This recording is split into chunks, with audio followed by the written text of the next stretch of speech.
Eu quero fazer uma reflexão com vocês, uma palavra rápida, sobre a história de um rapaz que tinha tudo para ser um perdedor.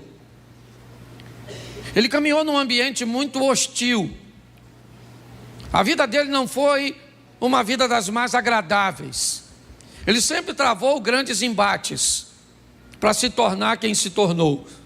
A oposição sempre fez parte do dia a dia dele. Seu nome, Jacó.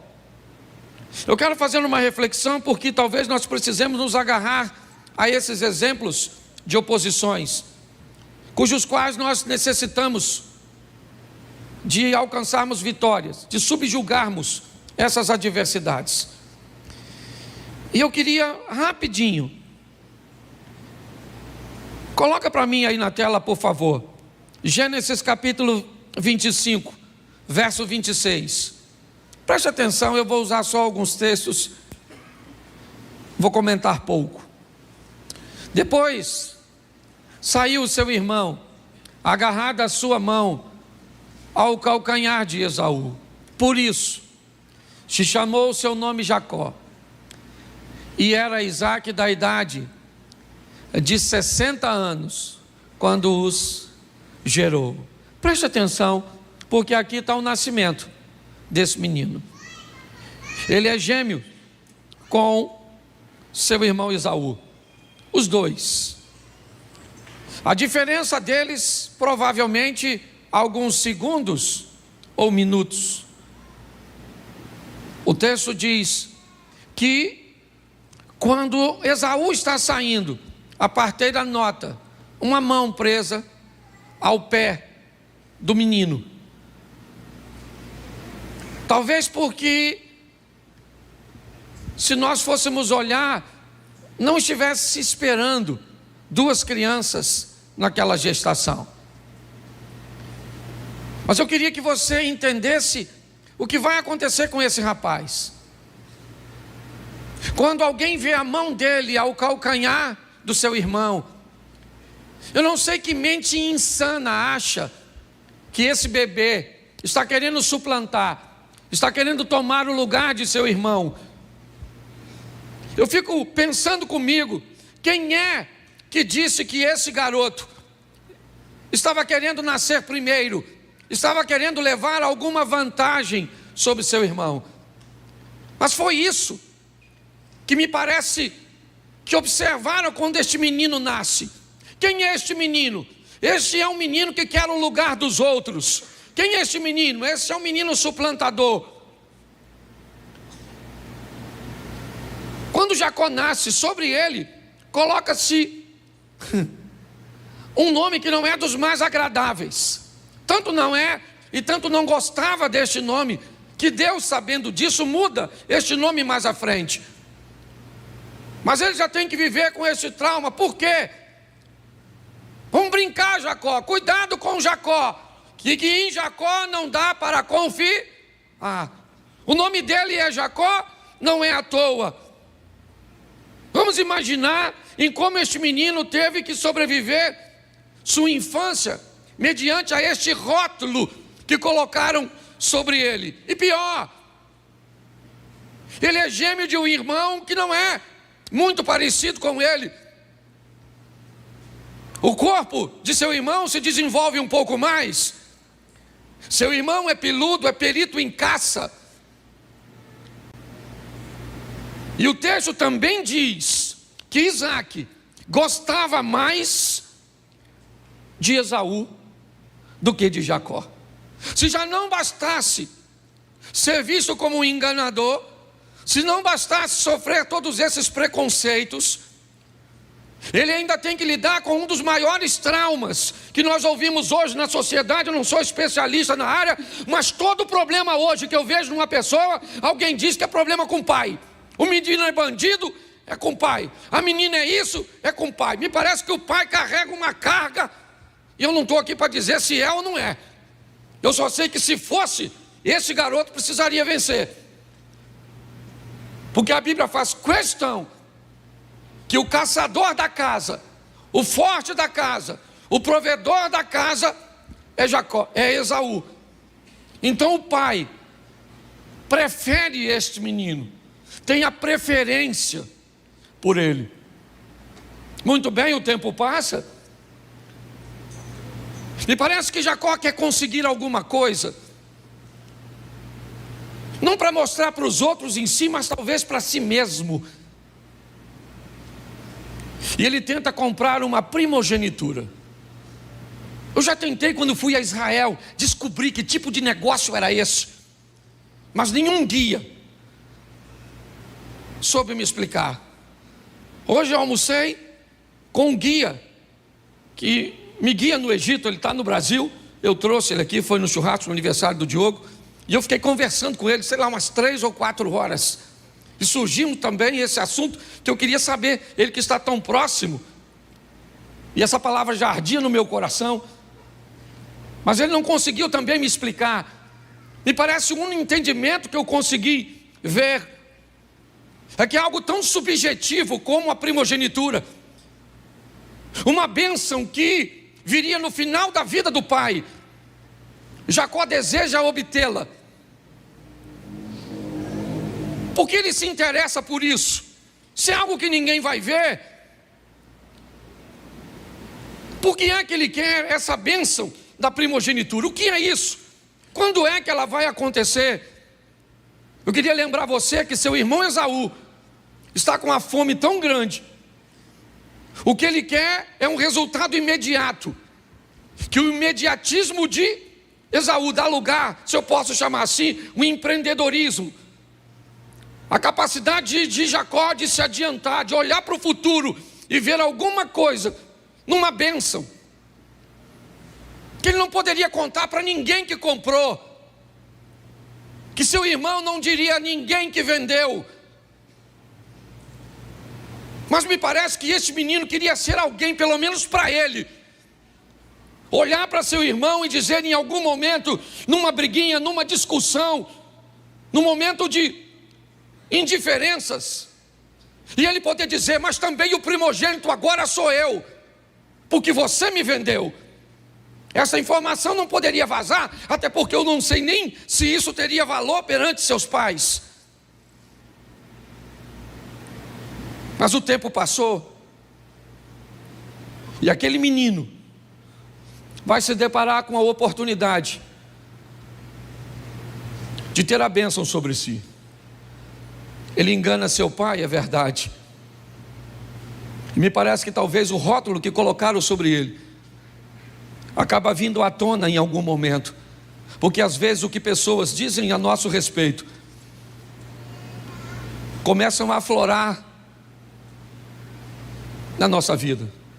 Quando alguém diz que você é soberbo, se você não prestar atenção, é só uma questão de tempo até a soberba buscar uma ocasião contra você.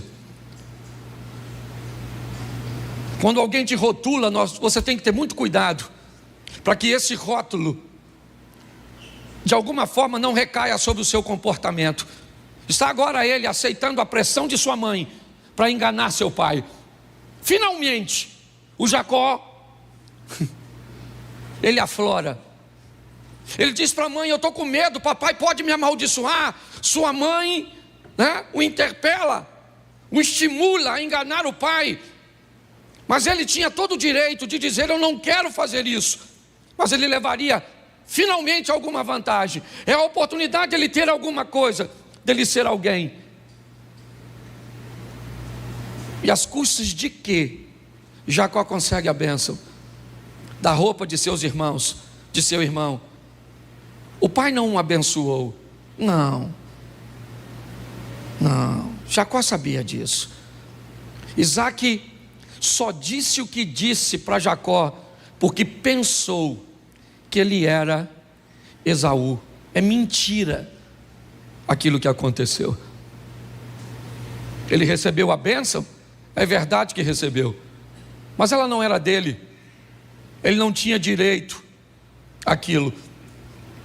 Ele sabia que o pai, nitidamente, o pai mesmo disse no texto,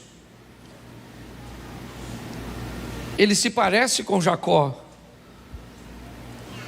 Mas quem é você? E ele disse: eu sou Esaú, teu filho. Mas como você me trouxe uma caça tão rápido? Deus colocou a caça no campo para que eu fosse e tivesse êxito. Presta atenção o que esse cara está fazendo com a vida dele.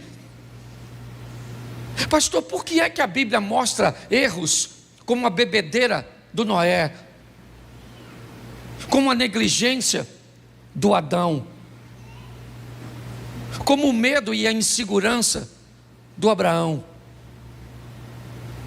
como o partidarismo de Isaac, como a postura do Jacó, como falar demais do José, com o desejo incorreto de Davi, com as besteiras feitas por Sansão. Porque a Bíblia quer mostrar que essas pessoas não são pessoas perfeitas. Porque a Bíblia quer mostrar que Deus pode usar pessoas imperfeitas que buscam uma correção de rota. Quando eu olho para a história deste moço, o que eu vejo? Alguém fadado ao fracasso. Quando o irmão dele chega e descobre que Jacó ludibriou seu pai, Esaú disse: eu vou matar esse camarada. Agora a primogenitura não serve mais para ele, porque ele vai morrer. O que ele fez é passível de morte. Essa é a verdade. E aquele menino então, que sonhou receber a primogenitura, o reconhecimento de um pai que nunca teve, a honra de uma sociedade que nunca veio sobre ele, que tudo aquilo que ele ouviu de bom em sua vida inteira não tinha nada a ver com ele, e sim com seu irmão, que toda a bênção que ele recebeu de forma incorreta, e agora ele foge. É verdade. Ele vai para um lugar que sua mãe mandou. Vai para a terra do meu irmão, meu filho, para ver se Esaú acalma o coração. E para lá esse cara vai. Eu aprendi uma coisa na minha vida: o problema foi feito para ser resolvido e não para se fugir dele. O que Jacó deveria fazer? Papai, chama o Esaú aí. Senta aí, Esaú. Senta aí, maluco. Lembra aquele dia que tu estava com fome, miserável? E aí tu me vendeu a primogenitura? Ele podia fazer isso, sim ou não? Sim ou não? Mas por que não fez? Primeiro, porque não tinha coragem. Segundo, porque ele não podia negociar esse tipo de coisa. Ah, mas ele valorizava coisas espirituais. Não interessa o que você valorize. Se você quer tomar posse daquilo que não é seu, se você não quer usar o meio correto para alcançar as coisas, se você quer puxar o tapete dos outros, se no seu coração na verdade só tem maldade, se você quer aparecer, se pelas costas dos outros você diz sobre pessoas aquilo que você não tem como dizer cara a cara, nada passa despercebido aos olhos do Senhor. A verdade é que esse cara é um fracasso. Sim, ele é um fracassado. Ele vai embora porque não consegue resolver seus problemas. E é por isso que casamentos acabam. É por isso que pessoas falem em seus ministérios, porque não tem coragem de olhar para a vida e dizer: esse problema é meu, eu sou desse jeito, e eu vou corrigir minha rota, eu vou mudar de postura. Mas não, ele foge. Então tá bom. Você quer ir para onde? Você quer fugir? Saiba de uma coisa: seu problema vai atrás de você. O Esaú não foi, mas a traição foi junto. E quando esse camarada chega, trabalhador ele é, isso é verdade. Determinado ele é, sim, mas ele quer as coisas rápido demais. Ele quer ultrapassar etapas, sim. Preste atenção. Me parece que a vida do traído Esaú foi muito melhor do que a do traidor Jacó. Quando nós olhamos à frente, Nós vamos ver a misericórdia de Deus agindo sobre a vida de Jacó. Mas não esqueça que quando os dois se encontram, o que está de posse nas mãos de Esaú é muito mais poderoso do que no de Jacó.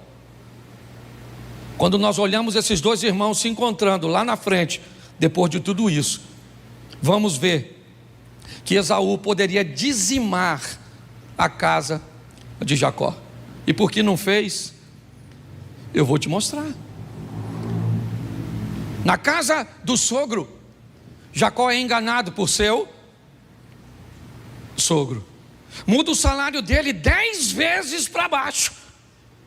Está escrito na Bíblia, depois você lê, que eu não sou obrigado a ler tudo. Jacó tem problema com seus cunhados. Eles não conseguem mais conviver pacificamente, porque nitidamente os cunhados estão olhando a fortuna de seu pai passar para as mãos de Jacó. Mas pastor, como é que este cara enganador agora está prosperando? Pois é, antes de chegar na casa de seu sogro, ele teve uma conversa com Deus.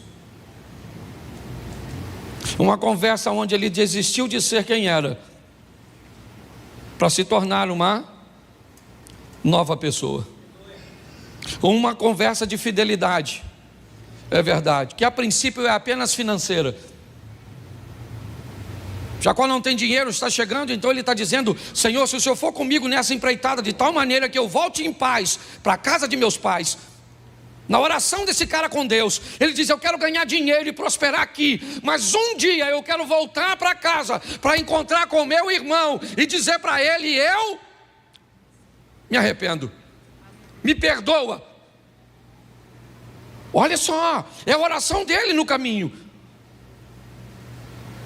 Mas preste atenção, mesmo com essa oração e essa vontade, ele chega na casa do sogro, trabalha 7 anos para casar com a mulher e recebe outra.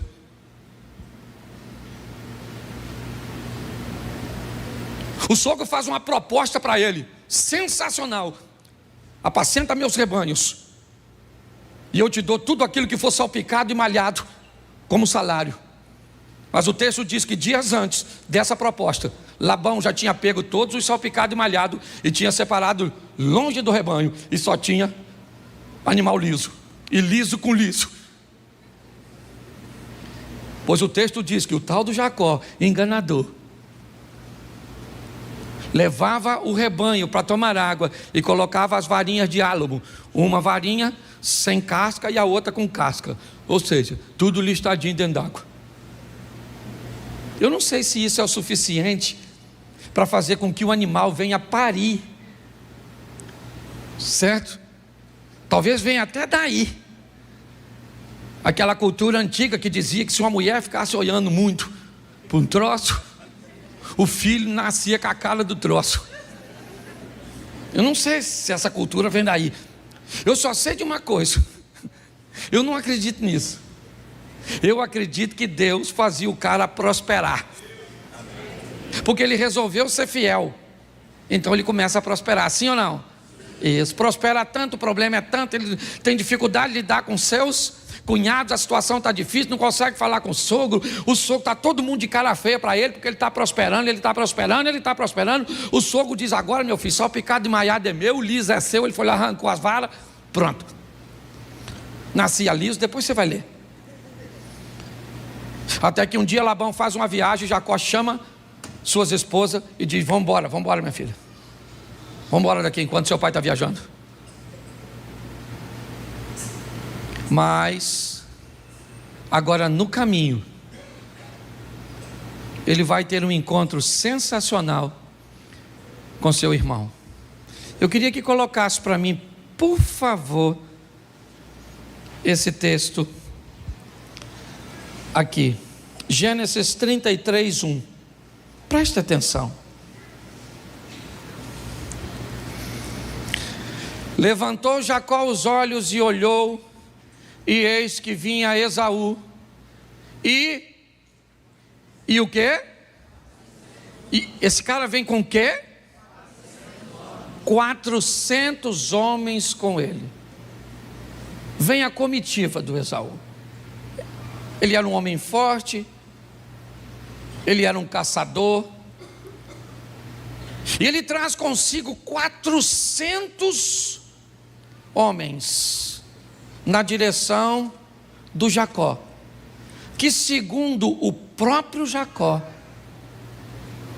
vem com um grupo de mulheres e crianças. Olha só,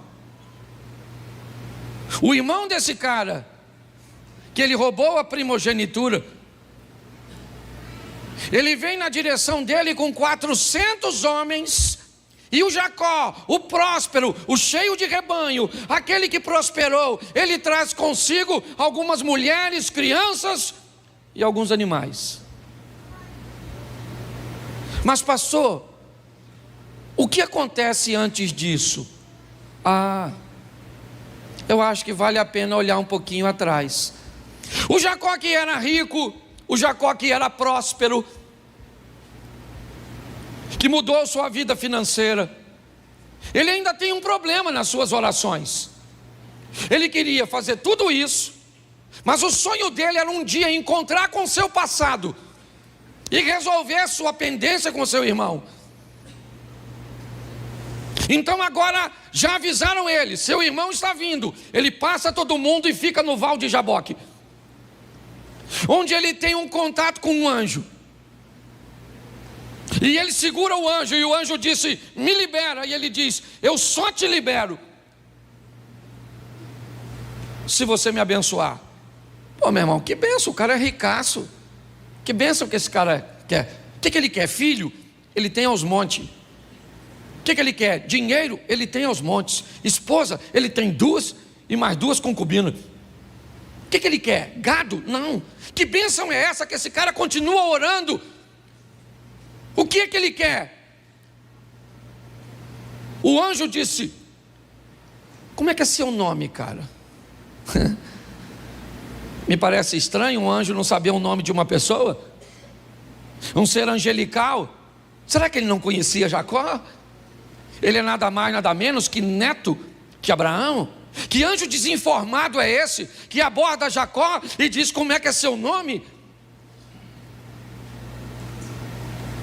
O que o anjo está querendo dizer para ele: cara, tu tem bens, tu tem filhos, você tem mulher, mas olha o que você está fazendo.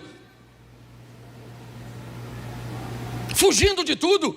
Fugiu de seu irmão, fugiu de seu sogro, fugiu de seu cunhado. Sua vida é uma fuga o tempo inteiro, cara. Você nunca enfrenta nada, é sempre fugindo. Como é que é seu nome, cara? Ele diz: meu nome é Jacó. Esse é o meu nome. Por quê? Porque eu não tive opção de escolher. Se eu tivesse opção de escolher, não teriam colocado sobre mim um nome que me desse um rótulo tão ruim. E o anjo disse: então a partir de hoje você não vai se chamar mais Jacó. Opa! Não. A partir de hoje seu nome não é mais esse. Você não é mais isso. Eu não sou mais isso? Não. Seu nome agora é Israel. Você lutou como um campeão e esse é seu nome. Beleza? Tá tudo tranquilo? Vamos embora. O anjo vai embora e Jacó atravessa o val. E na travessia do Val de Jaboque, ele faz o seguinte. Gênesis 33, verso 2. E pôs as servas e seus filhos na frente. Lá vem Esaú, as duas, Bila e Zilpa, à frente com os meninos, Rúben, Simeão, Levi, ok? Alguns dos filhos, não vai vir aqui agora na minha mente quem é filho de quem. Leia, ok? Sua esposa, ele põe logo depois, com quem? Com seus filhos. Raquel e José, ele põe atrás. Então ele diz: nós vamos encontrar com Esaú, mas é desse jeito. As concubinas vão na frente com seus filhos, e se elas morrerem, dá tempo de Raquel e José ir embora. Lia ou Leia e seus filhos vêm aqui, e Raquel e José vêm aqui, e eu vou lá para frente. O que Jacó está dizendo é o seguinte: agora eu vou enfrentar meus problemas. Eu vou na frente encontrar com meu irmão. Por quê? Porque o Jacó morreu no Val de Jaboque. E no Val de Jaboque, Deus trouxe à tona aquele cujo qual o menino nasceu para ser. Porque você nasceu para ser campeão. Você nasceu para ser vencedor. Esse garoto, agora, este homem agora, ele vai lá para frente. E Esaú quer matá-lo. Esse sempre foi o plano de Esaú. Eu quero matar. Mas quando Esaú olha para Jacó, ele não vê mais o enganador. Ele vê o Israel. Eu acho muito interessante. É a mesma pessoa. Ela só está sendo vista por olhos diferentes. É a mesma mulher. É o mesmo marido. É a mesma pessoa. Jacó não mudou sua fisionomia. Não. Quando Deus entra, você olha para uma mulher que não sentia nada e volta a sentir o amor, o respeito. Quando Deus entra com providência e te transforma, as pessoas olham para você e enxergam você totalmente diferente. Os dois irmãos agora estão caminhando um na direção do outro. Esaú vem, Jacó olha e diz: são 400 homens. Está certo. Mas quando ele olha para Esaú,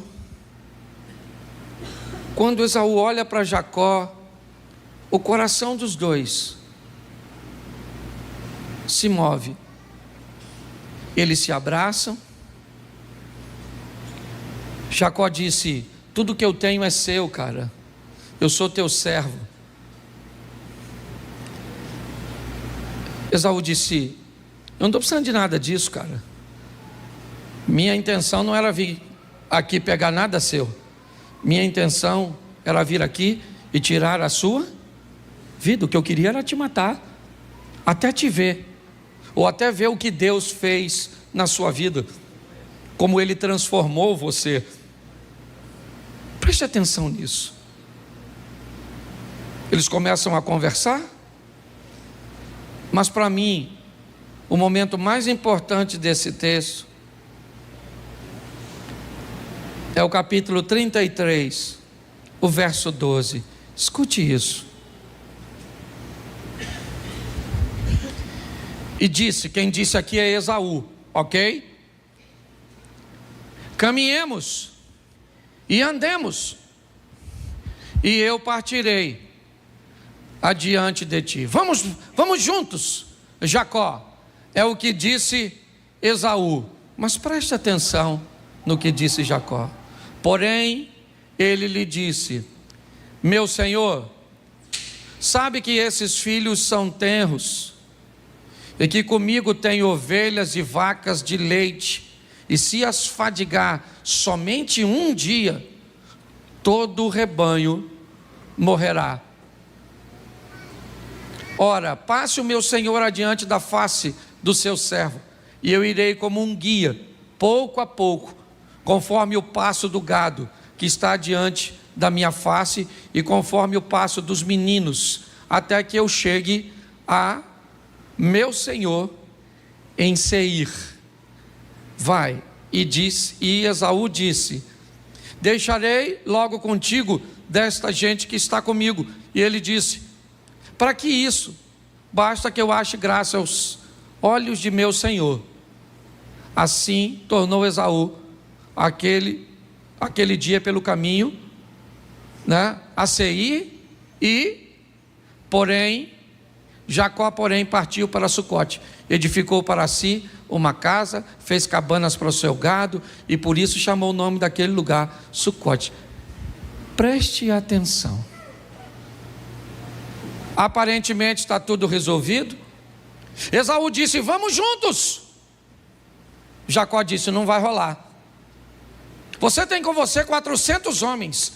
Sua velocidade não é a mesma que a minha. Seu ritmo não é o mesmo que o meu. Se eu expor a minha vida e aquilo que eu conquistei, para que caminhe na velocidade que você consegue caminhar, com o estilo de vida que você estabeleceu, eu mato. Olha só, a maturidade de Jacó está dizendo: eu não tenho como ir contigo, cara. Não dá. Nossos ritmos são diferentes. Mas nós fizemos as pazes, está tudo jóia, mas nós não vamos caminhar junto. Mas eu vou na frente, você vai depois, você vai para Seir, eu vou para Sucote. Não dá. A velocidade dos outros, a expertise dos outros, o que Deus vai fazer na vida do outro não é o mesmo que vai fazer na nossa. Nós temos que entender e sobreviver a todas essas coisas.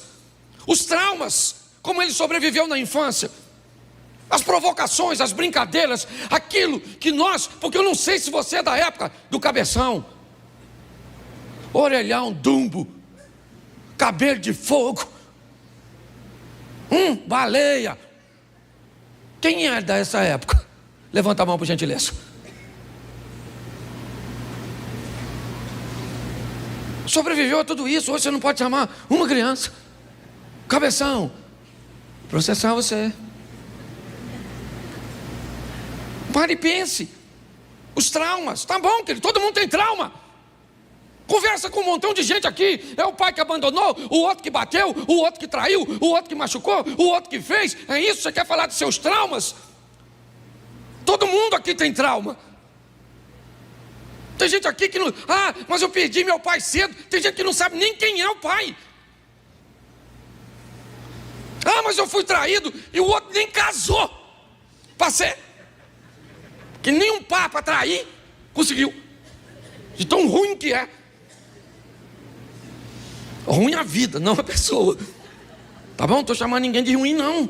Eu estou dizendo que está assim de gente com a vida pior que a sua. Então pare de ficar olhando para isso. Enfrente seus problemas. São duros, mas são seus. Estamos olhando para um cara que tinha tudo para ser um perdedor, e por muito tempo viveu, e pior, prosperou, ganhou dinheiro, enriqueceu, teve filhos, mas não se sentia pleno, porque era o Jacó rico, era o Jacó próspero, era o Jacó abençoado, mas não foi chamado para ser Jacó, foi chamado para ser Israel.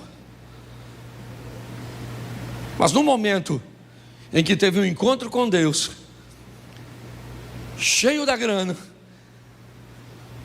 ele diz: me abençoa, me abençoa.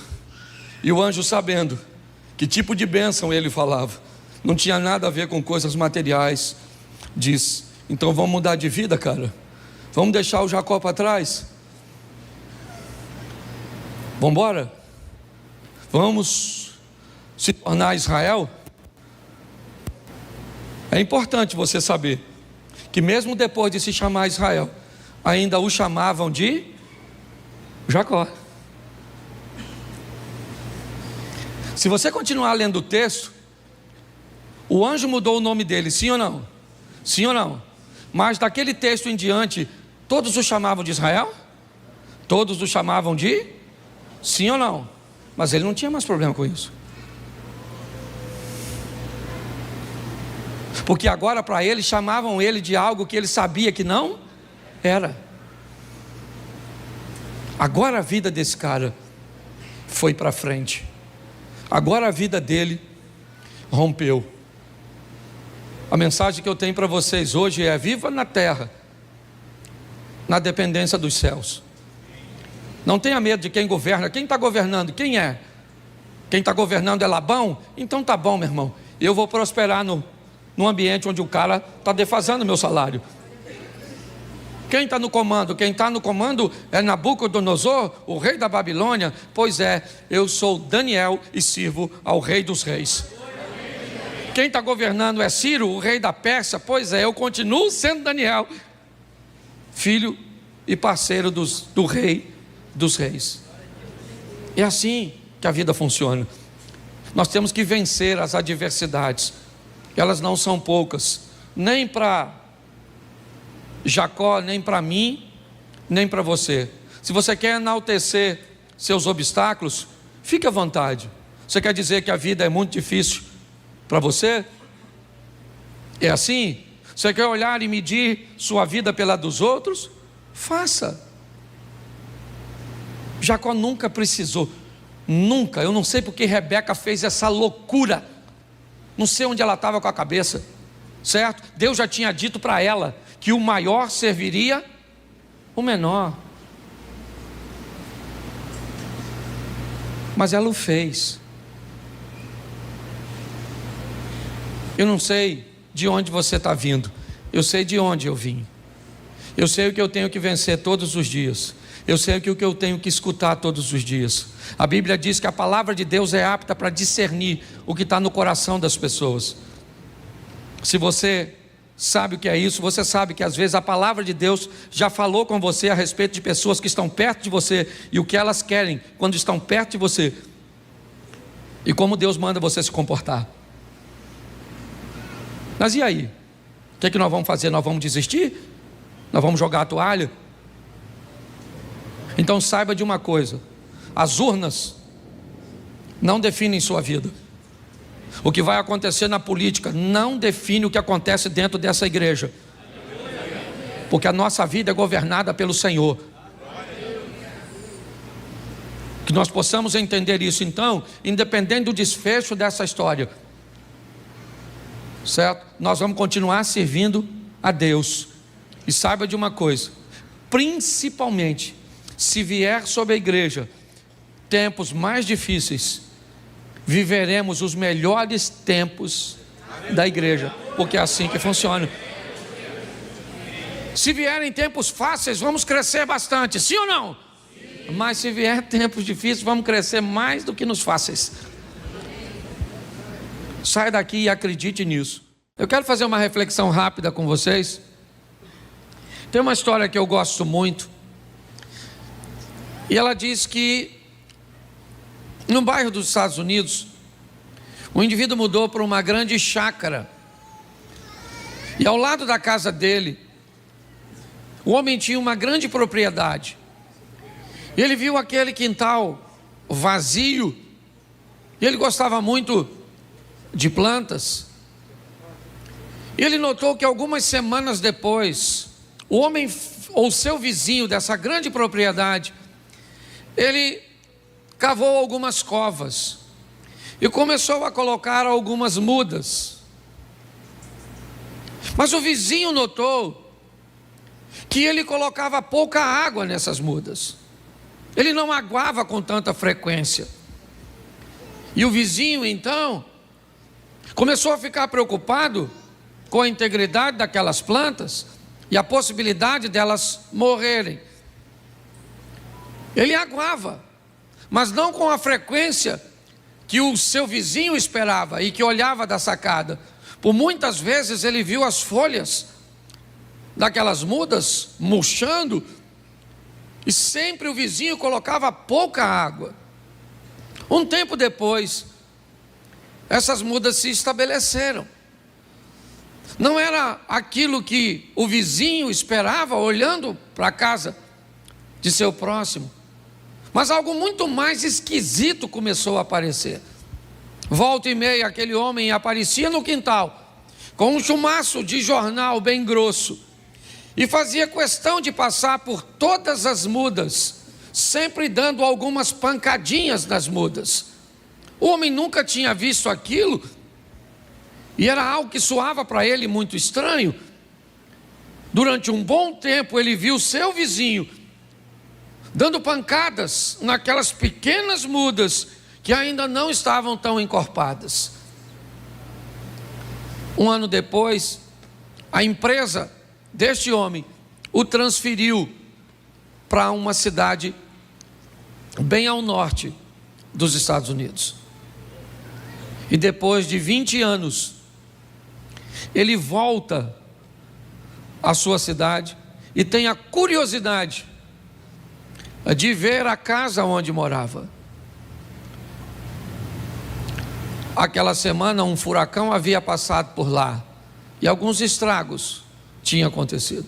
E ao entrar na rua de sua antiga casa, ele reparou que a maioria das árvores estavam tombadas, estavam caídas. Mas quando ele, da calçada, olhou para sua antiga casa, ele viu ao fundo a casa de seu vizinho. Árvores sadias, grandes e fortes estavam lá, e o vento do furacão sequer havia derrubado uma. Ele então foi ao vizinho para cumprimentá-lo, e durante esse cumprimento ele falou com o vizinho e lembrou de quão estranho era o comportamento dele no que diz respeito àquelas árvores. E finalmente ele perguntou por que ele aguava tão pouco. E o vizinho disse para ele: porque eu tinha o intuito de que as minhas árvores não tivessem água com facilidade, para que elas pudessem aprofundar suas raízes e tirarem a água do mais fundo possível. Mas eu também estranhei porque você batia nelas. E ele disse: porque eu sabia que a nossa região, volta e meia, é visitada por furacões. E desde cedo eu ensinei as minhas árvores a lidar com as intempéries, com as dificuldades. E por isso nenhuma delas caíram. Hoje, mais uma vez, eu quero fazer com a igreja, e acho muito propício, uma reflexão sobre uma palavra que Deus me deu há mais de 10 anos atrás, cujo tema é aprendendo com as tempestades. Todas as vezes que as tempestades se levantam, elas não têm a autorização e nem o poder suficiente para destruir a nossa vida. Tempestades que vêm na direção daqueles que servem a Deus, elas seguem junto com o cumprimento da palavra de Deus, que todas as coisas cooperam para o bem daqueles que amam a Deus. Todas as vezes que você se depara com uma adversidade, normalmente ela tende a retirar de ti algo que você sequer imaginaria que tinha, forças que você jamais imaginou que foi capaz de acessar. Davi jamais imaginou que seria capaz de vencer um oponente tão grande até o aparecimento de Golias. Quem é Golias? Golias é um homem grande externo, que revela um homem grande interno no menino. Golias é alguém que faz Davi se lembrar de leão, de ursos, de batalhas passadas, de adversidades anteriores que não venceram. Nós precisamos entender que quando as tempestades vierem, onde quer que seja, em qualquer área de nossa vida, elas têm um único propósito: revelar em nós forças, capacitações que nós nem imaginávamos que tínhamos. Já ouvi de muita gente dizer: eu jamais imaginei, pastor, que eu conseguiria vencer nesse ambiente. Eu jamais imaginei que eu teria habilidade para resolver isso. Pastor, eu tenho certeza de que se eu tivesse sozinho, eu teria perdido. Mas eu não perdi porque Deus foi comigo. Então eu preciso que você tenha a sensibilidade de fazer a leitura, tá certo? Então eu vou te mostrar 4 tempestades, rapidinho, num resumo. Abra a sua Bíblia, coloca aí na tela que fica mais fácil, rapidinho, mas se você gosta de anotar, vai aí. Jonas, capítulo de número 1. Deixa eu ler o texto inteiro para ficar mais claro para a maioria. Jonas 1. E veio a palavra do Senhor a Jonas, filho de Amitai, dizendo... Vamos lá? Vamos ver o que ele está dizendo. Levanta-te, vai à grande cidade de Nínive e clama contra ela, porque a sua malícia subiu até mim. E Jonas se levantou para fugir diante da face do Senhor para Tarsis, e descendo a Jope, achou um navio que ia para Tarsis. Pagou, pois, a sua passagem. Repita comigo: pagou, pois, a sua passagem. Isso. E desceu para dentro do navio para ir com eles para Tarsis diante da face do Senhor. Verso 4. Mas o Senhor mandou ao mar um grande vento, e fez-se no mar uma grande, e o navio estava para, verso 5. Então temeram os marinheiros e clamavam cada um ao seu Deus, e lançavam ao mar as fazendas que estavam no navio para o aliviarem do peso. Jonas, porém, desceu para os lugares do porão e se deitou e dormiu um profundo sono. Presta atenção em mim rapidamente. Deus vai conversar com seu profeta e dar a ele uma missão. Deus manda Jonas ir a Nínive, uma cidade de um povo duro, que agia com mão forte, subjugava através das forças seus inimigos e muitas vezes sobrevivia, na maioria do tempo, de despojos de guerra. Deus diz a esse profeta: vai a Nínive e clama contra ela. Porém Jonas não gostou da ideia de Deus. Não era agradável para ele frequentar aquele lugar. Não era agradável para ele ver aquele povo merecendo um arrependimento e uma transformação. Então Jonas resolve fazer o oposto. Ao invés de ir um pouco mais ao oriente para Nínive, ele prefere descer a Jope, certo? E no porto de Jope pegar um navio para ir para Tarsis, para a Espanha, para o lado contrário, no Mediterrâneo. Ali então Jonas vai comprar uma passagem, vai entrar numa embarcação para desobedecer a Deus. O texto diz que enquanto ele está naquele navio, uma tempestade se levanta. E o que essa tempestade veio fazer? Essa tempestade tem uma missão. Ela quer conversar com alguém. E com quem? Com quem será que essa tempestade quer conversar? Com o mestre do navio, o capitão do navio. A tempestade quer saber por que ele vendeu um ingresso do seu navio para um desobediente. A tempestade quer saber por que é que ele deixou aquele cara entrar na sua vida, no seu ministério, na sua família, nos seus negócios. Porque tem tempestade que vem na minha e na sua direção com uma única função: denúncia. Dizer para mim e para você que esse tipo de gente, esse tipo de comportamento, esse tipo de negócios, esse tipo de alianças não podem fazer parte de nossa história. Essa é a mensagem que a tempestade vem. Ela começa a chacoalhar o navio. Todo mundo tem medo. E quem é que está trazendo aquela tempestade? Um desobediente? Se tem uma coisa que precisamos ter o máximo de sensibilidade para identificar, é quando Deus está tratando alguém.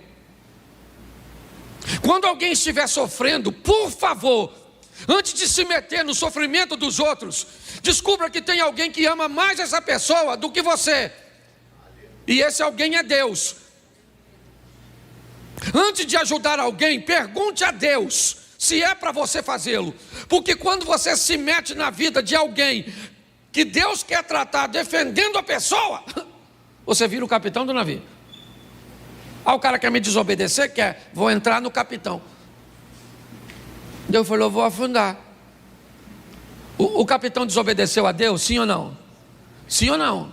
Não, ele nem profeta é, nem sabe de nada. mas vendeu o ingresso do barquinho dele para o Jonas entrar. Eu não sei se você reparou, mas preste atenção nesse texto.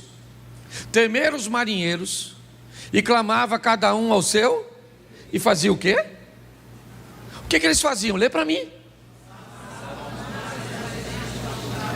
Jogavam fora as coisas de valor. Eles estão perdendo as coisas de valor, jogando fora do navio, quando fora do navio deveria estar o Jonas. Preste atenção, está assim de gente, perdendo o que não precisa perder, porque não tem coragem de jogar fora aquilo que precisa jogar. Nós precisamos ter a sensibilidade. A tempestade veio. O que ela está querendo? Afundar meu navio? O que é? Será que ela tem o cunho de denúncia? Então o que é? É meu comportamento? Tá bom. O que é? O que está acontecendo para que eu enfrente tudo isso? Eles começam a jogar fora e perdem o que não precisa perder. A tempestade para quando eles jogam a carga fora? Não. Então, o capitão do navio começa a vasculhar seu navio, porque nem sempre o que vai te levar para o fundo é fácil de enxergar, está diante dos seus olhos. Às vezes o que vai te levar para o fundo é aquilo que você nem percebe, que está escondido. Tem gente com um comportamento tóxico e nocivo e sequer é capaz de identificar porque tem aquilo. Às vezes precisa de um profissional da área psicológica. Eu vou falar para vocês, isso aqui que eu tenho, é herança de uma depressão que eu tive. Foi muito forte. Eu fui para o sítio, eu não queria mais vir para a igreja, eu não queria tomar banho, eu não queria comer, eu não queria fazer nada. Estava cansado, sei lá. Troço doido. Se você já teve depressão, você sabe o que eu estou falando. Só que eu não sabia por que motivo. Aí minha esposa ligou para uma amiga, doutora Ilma. Doutora Ilma foi lá no sítio, ela e seu esposo, veio lá de Vitória, foi lá. Sentou e falou comigo: Cláudio, converse comigo tudo. Fala da sua vida. Eu falei: o que é que minha vida tem a ver com essa depressão? Está querendo é fofoca. E eu comecei a narrar minha vida para ela. Meu pai casou tantas vezes, me dava para uma família aqui, que me jogava para outra lá, que eu ia para outra lá, e que eu ia para outra lá, e que eu ia para outra cá. E aí, agora eu era pastor de igreja, e aí... Moral da história, ela descobriu que todas as vezes que alguém ia embora da igreja por qualquer motivo, eu sentia a dor da rejeição dos lares que me mandavam embora.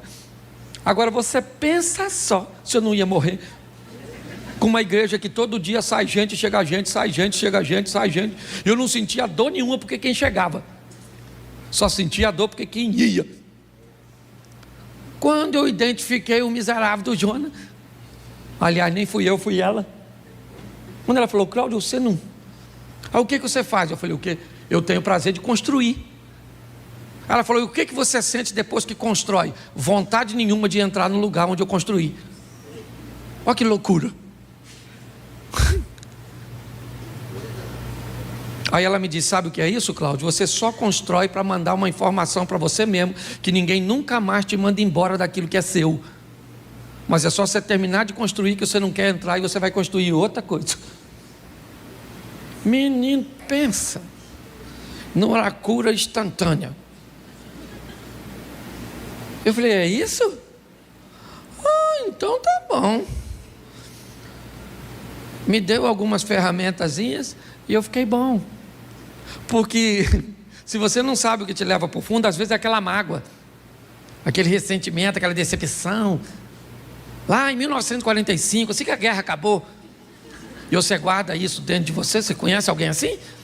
Porque tem gente que parece cemitério de coisa ruim. Pois bem, tem tempestade que só vem para denunciar que tem algo dentro de você que precisa sair. Pegaram o Jonas e levaram para fora. E falou: Jonas, quem é tu? Ele falou: eu sou hebreu, desobedeci a Deus e entrei no seu navio. Ele falou: pô, cara, tanto navio para tu entrar? Tu entrou justamente no meu, mas o seu que deu para comprar o ingresso. Sabe o que é mais interessante dessa história? É que o Jonas disse que o problema era dele, ou era ele, mas ele pulou. Sim ou não? Porque o problema não vai embora sozinho. Se tem uma coisa que um problema ama, são pessoas adaptáveis. Pensa num lugar onde o problema gosta de se estabelecer. É naquele casamento onde as pessoas se adaptam com facilidade. É na vida daquelas pessoas que são altamente adaptáveis. Porque pessoas que se adaptam não costumam mudar de vida. Elas se adaptam. O Jonas falou: o problema sou eu, mas eu não pulo. Vocês que têm que me jogar fora. Você está entendendo? A decisão é sua. A tempestade aparece, diz onde o Jonas está. Você sabe que é o Jonas, mas a hora de jogar ele fora dá uma dó. Por quê? Porque às vezes o Jonas é seu namorado, o Carlos. Mas você já tem 35. Só sobrou o Carlos. Você já está naquele dilema: aquele que vier a mim, de maneira nenhuma o lançarei fora. Pastor, se não for o Carlos, quem vai ser? Está assim de gente, que quando chega a hora que necessita tirar algo ou alguém da sua vida, fica com dó, com pena, de tirar aquele funcionário, de remover aquele amigo, de mexer no distanciamento daquele parente. Às vezes quem vai levar para o fundo, ser para o fundo, é sua mãe.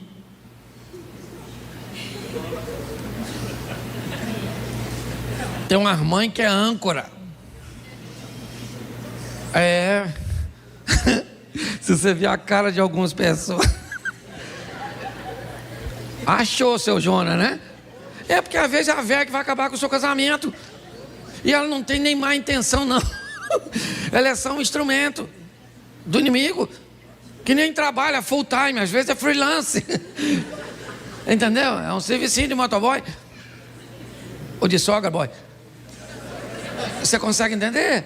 Mas tem tempestade que é só para denunciar. Posso ouvir um amém? Amém. Isso, não vou me deter muito nessa não. Marcos 4:7, te mostrar um ambiente bem tempestivo, ou bem perto, certo? Coloca para gente. Eu falei Marcos 4:37, perdão. Eu falei 7. Isso. Levantou-se um grande temporal de vento, subiu as ondas por cima do barco, de maneira que já se enchia. Vamos lá? E ele estava na popa do barco, dormindo sob uma almofada, despertaram, dizendo: mestre, não se importa que pereçamos? E ele, despertando, repreendeu o vento, disse ao mar: cala-te e aquieta-te. E o vento se aquietou e houve grande bonança. E disse: por que sois tão tímidos? Ainda não tendes fé? E sentiram um grande temor e diziam uns aos outros: mas quem é este que até o vento e o mar lhe obedece? Olha para mim aqui que eu quero falar com você. Outra tempestade. Ao contrário da primeira, essa não vem denunciar nada. Porque nem todas as tempestades trazem consigo a mesma missão. O que essa tempestade quer? Vamos lá. Jesus diz aos seus discípulos: vamos para o outro lado. Vamos para o outro? Isso. Assim que Jesus diz isso, ele entra no barco e vai dormir. Mas antes de dormir, ele disse o quê? Passemos para o outro. E ele foi. Mas ele disse o quê? Enquanto você não falar, eu não paro. Ele disse o quê? E ele foi. E o que ele fez nessa ocasião? O papel dele. Qual era a missão dele? Dizer: vocês vão para o outro e eu vou. Mas enquanto isso vocês vão. Mas se vier tempestade, problema, desafio, obstáculo, eu já falei que vocês vão para o outro lado. E se eu falei que vocês vão para o outro lado, vocês vão e pronto. Não tem tempestade, não tem problema, não tem crise, não tem nada. Porque eu falei. Então tem tempestade que ela só vem para mostrar para você que Deus está no controle de tudo. Não é denúncia, não tem nada de errado. Porque tem gente também que não pode ver uma tempestade que já acha que é pecado. Ah, está num vento. Oh meu Deus, o que eu estou fazendo de errado? Oh, estou no pecado. Você vai conversar com os irmãos que dizem, o que é? Abre esse coração seu. Alguma coisa você fez. Fala, pecador. Você fala, não fiz nada, fez. Que é isso, exorcista? Às vezes não é denúncia. É só para mostrar o poder de quem está no mesmo barco que você. Ele falou, passemos. Quando ele disse passemos, ele disse, eu vou junto com... E vou, mas vou dormindo. Porque eu já fiz o que eu tinha aqui, que foi autorizar você a atravessar. Foi dormir, e quem é que vem?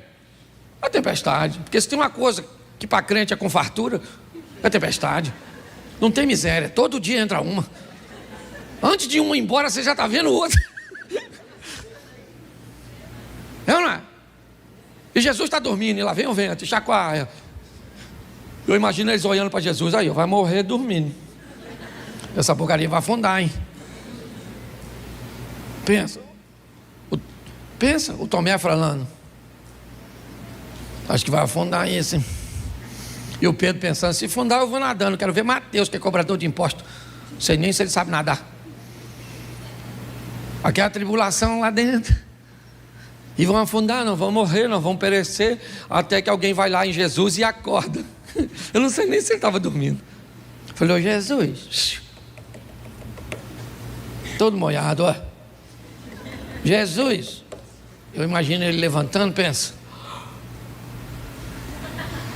E que foi, gente? Chegou? Chegou a tempestade. E está querendo afundar a gente. O senhor não está vendo que nós vamos morrer? Jesus deve ter falado. Eu falei, passemos.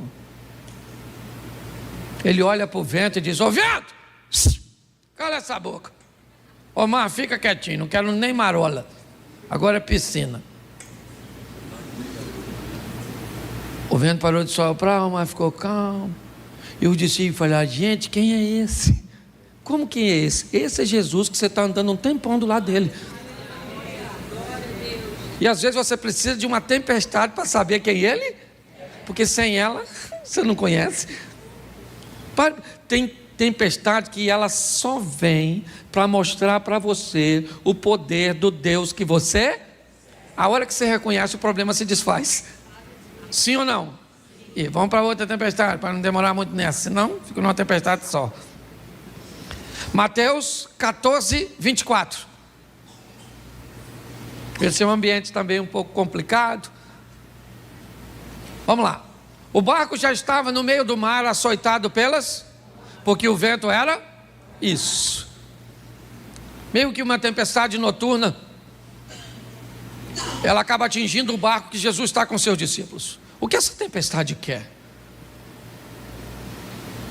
O que esse ambiente ele deseja? Será que é uma denúncia como a de Jonas? Será que é revelar o poder de Jesus que está dentro do barco? Bom, de denúncia não é. De Jesus dentro do barco também não, porque nem dentro do barco ele está. Então, o que essa tempestade vem trazer? O que esse ambiente? 3 horas da manhã, tudo escuro, o vento soprando, a água querendo entrar. Jesus aparece andando sobre as águas no meio desse ambiente. E dentro do barco começa a acontecer algumas coisas. A primeira é um temor muito grande, pois eles estão num local que não é a realidade da maioria de seus discípulos, apenas de 4 que eram pescadores. Os outros 8 não estavam preparados para aquilo. Segundo, tem um indivíduo andando em cima d'água e alguém já gritou que é fantasma, então o caos está estabelecido.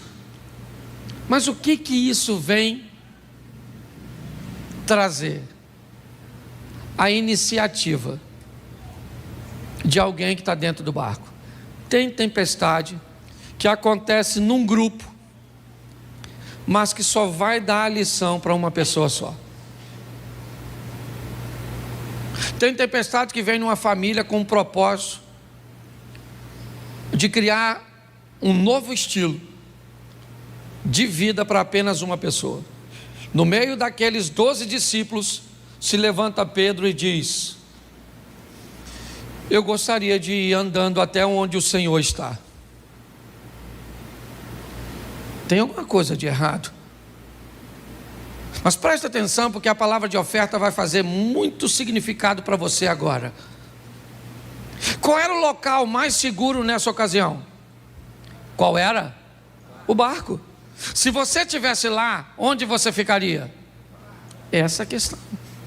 Nós queremos viver o incrível, o sensacional, o extraordinário, provar, vencer, romper. Onde? Dentro do barco. A vida está esperando você fazer para ela e por ela o que você nunca fez, para que ela possa te devolver o que nunca te deu. Quando Pedro diz: eu quero ir aí fora, Jesus era para dizer: não, não tem nada aqui, Pedro. O que você quer vir fazer aqui onde eu estou? Se eu estou indo para aí. Mas Jesus disse para Pedro: vem, vem, Pedro, viva seu milagre e dê uma lição em todos os outros que não têm coragem de sair do barco. Tem tempestade que só vem para mostrar para você que você é capaz de viver, e mostrar para quem está perto de você que se tivesse coragem de agir, viveria a mesma coisa. Por isso que a Bíblia diz que nós somos sal e luz, porque o nosso estilo de vida precisa inspirar outras pessoas. Tem tempestade que só vem para isso. Qual é a finalidade dessa tempestade? Criar em Pedro um posicionamento, uma postura. Pedro sai do barco, vai andar com Jesus sobre as águas, e quando ele volta para o barco, quem está dentro do barco diz o quê? Vamos lá, bota o 25, vamos embora, 26, vamos lá, 27, vamos embora, é porque eu não sei qual é, vamos embora. Isso aí, vamos embora, a gente vai chegar lá. Vai embora. Já está no último? Tem o 32? 33. Então aproximaram-se os que estavam no barco e adoraram, dizendo... Qual é a diferença entre esses caras e Pedro? É que Pedro descobriu que Jesus era o Filho de Deus, enquanto ele estava fora do barco. Vamos imaginar um culto desse, depois dessa passagem? Vamos supor agora que eu chamasse os discípulos de Jesus: subam aqui os 12, e todos viriam aqui em cima, e eu desse o microfone para eles, e eles dissessem para todos vocês como testemunho: gente, esta semana nós vimos 2 homens andando sobre. Pedro poderia dizer: presta o microfone aí, só para ficar claro, gente, um dos 2 era eu, e o outro era Jesus. Tudo ficou. Você consegue entender isso? Tem tempestade que ela vem para mim e para você, com a oportunidade de vivermos o incrível, o sensacional, de andarmos sobre as águas, de ultrapassarmos os problemas. Vamos para a última, e eu termino aqui. Vamos embora. Atos dos Apóstolos, a pior das tempestades, capítulo de número 27, verso 18.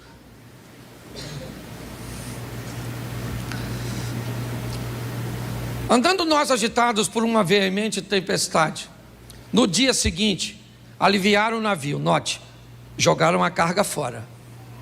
Ao terceiro dia, nós mesmos, com as próprias mãos, lançamos ao mar a amarração do navio. Presta atenção, eles começam a tirar toda a resistência ao vento, ok? E não aparecendo, havia já muitos dias, nem sol nem estrelas, e caindo sobre nós uma não pequena tempestade, fugiu-nos toda a esperança de nos salvarmos. Havendo já muito que se não comia, então Paulo, pondo-se em pé no meio deles, disse: fora na verdade razoável, ó varões, ter-me ouvido a mim e não partir de Creta, e assim evitariam este incômodo e esta perdição. Mas agora vos admoesto que tenhais bom ânimo, porque não se perderá uma vida de nenhum de nós, mas somente nenhuma vida se perde, mas se perde preste atenção que todas as outras tempestades o barco chegou, essa não. Essas pessoas não morrem, mas o barco ele se despedaça. Vamos lá?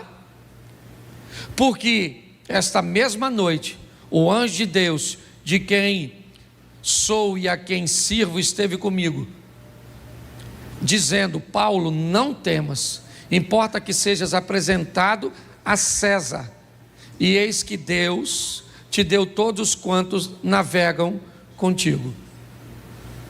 Portanto, ó varões, tende bom ânimo, porque creio em Deus, que há de acontecer assim como a mim me foi dito.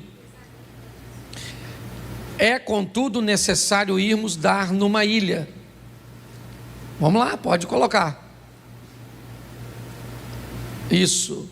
E quando chegou a 14ª noite, sendo impedidos ou impelidos de uma e outra banda do mar Adriático, lá pela meia-noite, suspeitaram os marinheiros que estavam próximos a alguma terra, e lançando o prumo, acharam 20 braças. Passando um pouco mais adiante, tornando a lançar o prumo, acharam 15 braças. Estão fazendo a leitura que está ficando mais raso, está chegando próximo à margem, certo?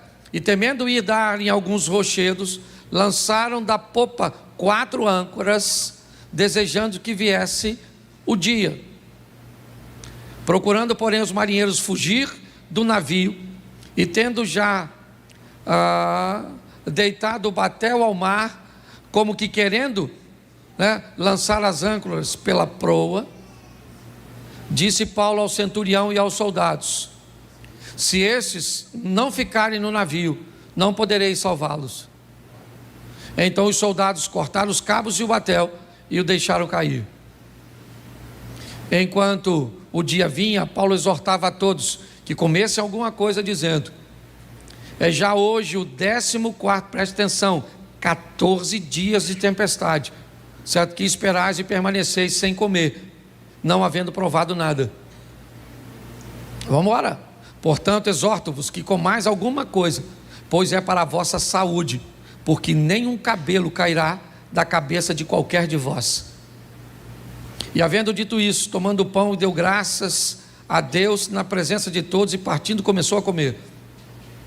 E tendo já todos bom ânimo, puseram-se também a comer. A tempestade vai rolando. Pode ir embora, meu irmão, eu vou terminar com a leitura. Bota o 38. Isso. Refeitos com a comida, aliviaram o navio, lançando o trigo ao mar. E sendo já dia, não reconheceram a terra, certo?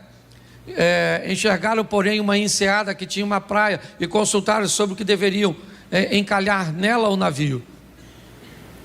Levantando as âncoras, deixaram ir ao mar, largando também as amarras do leme, e alçando a vela maior ao vento, dirigiam-se para a praia. Dando, porém, num lugar de 2 mares, eles encalharam ali o navio, e fixa a proa ficou imóvel, mas a popa abria-se com a força das ondas. Então A ideia dos soldados foi que matassem todos os presos para que nenhum fugisse, escapando a nado. Vamos. Mas o centurião, querendo salvar a Paulo, lhes estorvou dizendo, estorvou esse intento, e mandou que os que pudessem nadar se lançassem primeiro ao mar e que se salvassem em terra, e os demais em tábuas e outros em coisas do navio. Assim aconteceu que todos chegaram à terra a salvo. Preste atenção em mim. Eu não sei quanto tempo você enfrenta a sua tempestade, mas eu tenho uma notícia ruim para te dar e uma boa. Primeiro, não dá para escapar ileso de todas as tempestades. Eu não sou nenhum tolo e já vi tempestades acabar com o casamento. O homem consegue sobreviver ao divórcio, e a mulher também, e refazer sua vida, mas aquele casamento destruiu. Eu já vi doenças serem capazes de matar o corpo, mas não ter força o suficiente para matar a alma. Eu já vi negligência de pais que fez com que seus filhos afundassem em drogas, em comportamentos incorretos. Mas eu não sei se você reparou o que Paulo disse a esses indivíduos no meio da tempestade. Eu avisei a vocês que não era para ter saído. Eu falei com vocês que essa viagem não ia terminar bem. Eu avisei. Me parece que o que Deus está dizendo é o seguinte: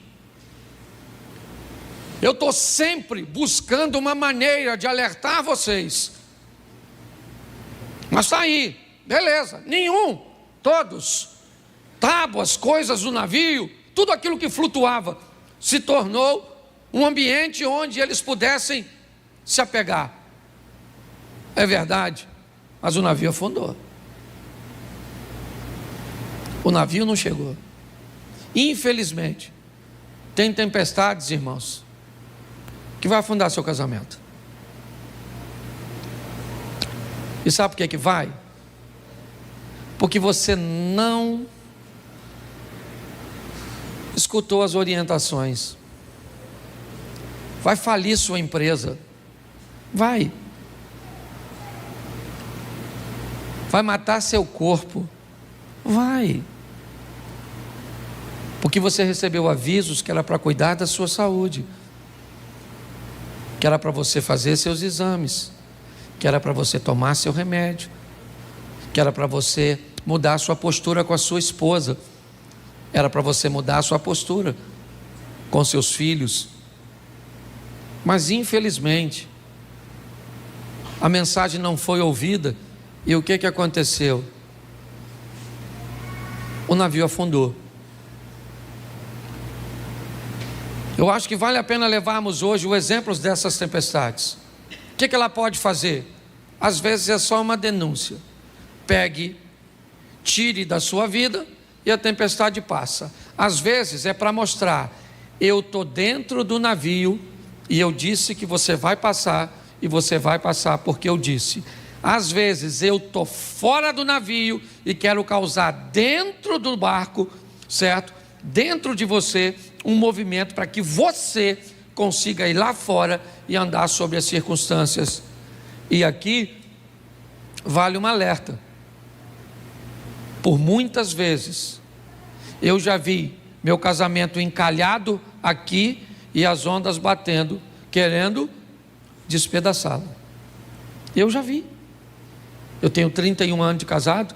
Você pensa que a pauta divórcio nunca circulou no meu casamento? Já. Mas atento aos sinais. Graças a Deus, sempre deu tempo de tomar uma providência.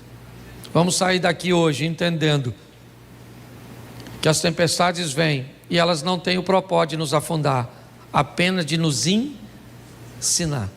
Você pode fechar seus olhos? Pai, em nome de Jesus, não é a primeira tempestade que enfrentamos, não é a última que iremos enfrentar. Sabemos que cada uma delas traz consigo uma mensagem.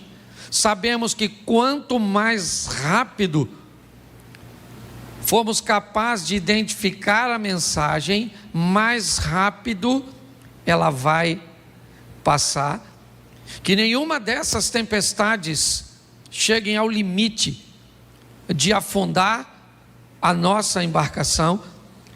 Continue conosco, Senhor, pois a tua misericórdia fez com que em todas essas tempestades, seja a de Jonas, seja a de Marcos capítulo 4, a de Mateus capítulo 14 ou a de Atos dos Apóstolos.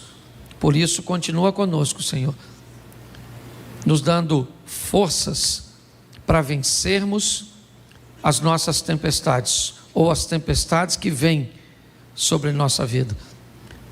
Continue conosco, Senhor, que vem aí a próxima tempestade, e que mais uma vez nós consigamos vencê-la e aprender com ela.